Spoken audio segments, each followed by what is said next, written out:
இன்று எந்த அளவிற்கு சமூகம் பிற மத கலாச்சாரங்களிலே மூழ்கி இருக்கிறார்கள் என்பதை பார்க்குகின்ற நேரத்திலே ஆடையை எடுத்துக் கொள்ளுங்கள். ஆடையை அணிவதிலே மேற்கத்திய கலாச்சாரங்கள், கிறிஸ்துவர்களுடைய கலாச்சாரங்கள் இன்றைய சமூகத்திலே ஊடுருவி போவதை நாம் பார்த்து கொண்டிருக்கிறோம். கையில்லாத சட்டைகளை அணிந்து கொண்டு இன்றைய இளைஞர்கள் திரிவதை பார்க்கிறோம், இளவல்கள் திரிவதை பார்க்கிறோம், சிறிய பெண் பிள்ளைகள் திரிவதை பார்க்கிறோம். ஏன் முதிய பெண்களும் அப்படித்தான் இருக்கிறார்கள்.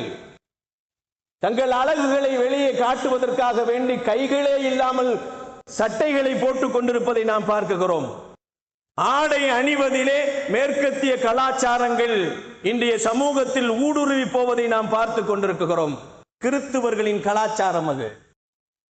தலைமுடியை வெட்டுவதில் கூட கலாச்சாரங்கள் இன்றைய சமூகத்திலே சீரழிந்து போவதை நாம் பார்த்து கொண்டிருக்கிறோம். ஐரோப்பியா ஒன்றிய நாடுகளினுடைய கலாச்சாரங்கள் தான் இன்றைய சமூகத்திலே முஸ்லிம்கள் இளைஞர்களிடத்திலே முடிவெட்டுவதின் கலாச்சாரங்கள் மாறி போவதை நாம் பார்த்து கொண்டிருக்கிறோம். இன்னும் ஒருபடி மேலே ஏறி சொல்ல போனால் திருமண வைபவங்களை எடுத்துக் கொள்ளுங்கள்.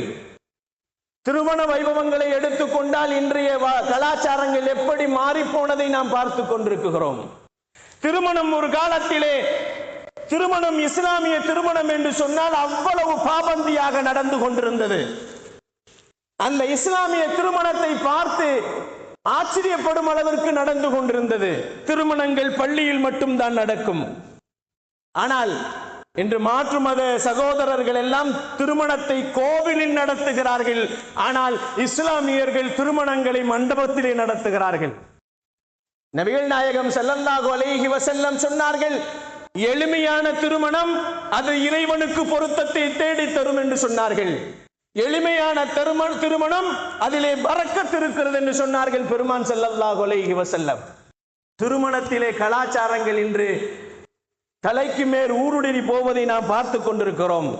திருமணங்களிலே பார்த்தால் பொன்னை மாப்பிள்ளையையும் பெண்ணை நாம் திருமணம் முடித்ததற்கு பின்னால் மாப்பிள்ளை பார்ப்பதற்கே மாப்பிள்ளை எப்பொழுது அந்த பெண்ணை பார்க்க முடியும் என்று சொன்னால் மாப்பிள்ளை அந்த பெண்ணிடத்தில் ஈஜாபு கபூல் வாங்கியதற்கு பின்னால் அன்றைய இரவு நேரத்திலே அல்லது பகல் நேரங்களிலே திருமணம் முடிந்து எல்லோரும் சென்றதற்கு பின்னால் சந்திக்கின்ற சூழ்நிலைகளைத்தான் ஏற்படுத்தப்பட்டு கொண்டிருந்தது. இன்றைய காலகட்டத்திலே பெண்ணை மாப்பிள்ளை பார்ப்பதற்கு முன்னால் வீடியோ எடுக்கக்கூடிய வீடியோ மேன் ஆகிறவன் அவன் பார்த்து கொண்டிருக்கிறான்.